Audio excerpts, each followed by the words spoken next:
Hello and welcome back to Bible Wits Bible Corner. So today we are going to be reading Acts chapter 1 verses 17 through 26. Bear with me, it's going to be a bit of a long read. So starting with the English Standard Version.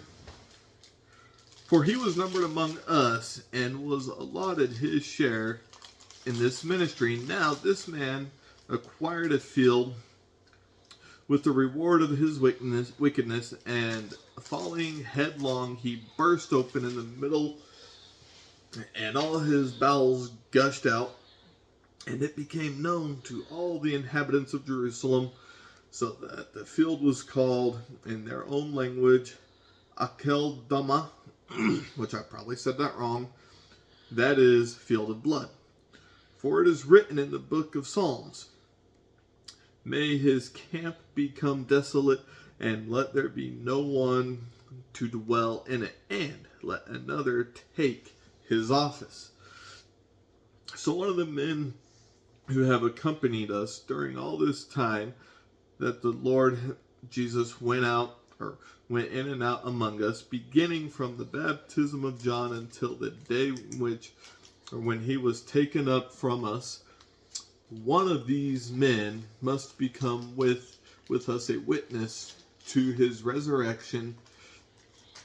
And they put forward two, Joseph called Barsabbas, who was also called Justus, and Matthias.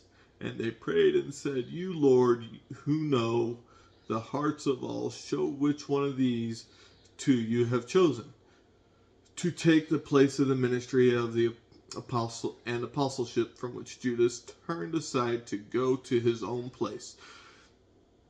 And they cast lots for them, and the lot fell on Matthias, and he was numbered with the 11 apostles.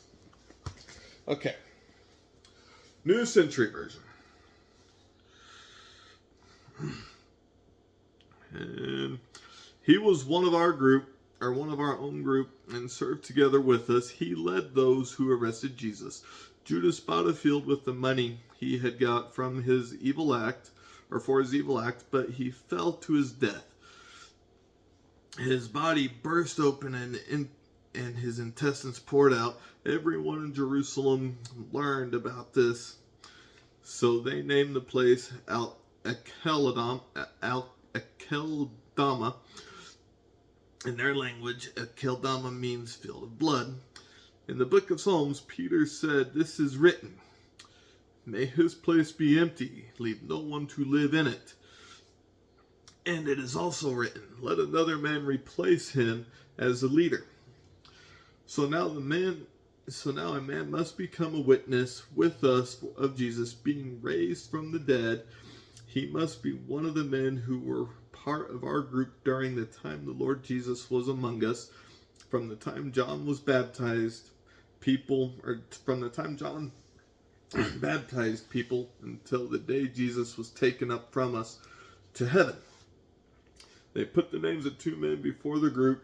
One was Joseph Barsabbas, who was also called Justus, and the other was Matthias. The apostles prayed, Lord, you know the thoughts of everyone. Show us which one of these two you've chosen to do this work. Show us who should be an apostle in place of Judas, who turned away and went where he belongs. Then they used lots to choose between them, and the lots showed that Matthias was the one, so he became an apostle with the other 11. Okay. So very quickly, what I want to talk about here is a little bit of moving on, so to speak, and betrayal. So Judas did betray Jesus, handed him over, and the apostles basically said, okay, this happened. It sucks that it happened, but we need to move on, and someone needs to take his place. So they picked two men among all the group that were with them, and they prayed over it, and they cast lots, and Matthias was chosen. Well, so what does that mean? Does that mean that it was the lots that chose Matthias? No, it was God that chose. Just man used their method, and God's will still happened. God's will happen with us. We just have to trust it and not put our own words, our own actions to it. So, and make it our own as well. We cannot do that either. So I hope you find encouragement in this, and I hope you have a wonderful, God-centered day. Bye.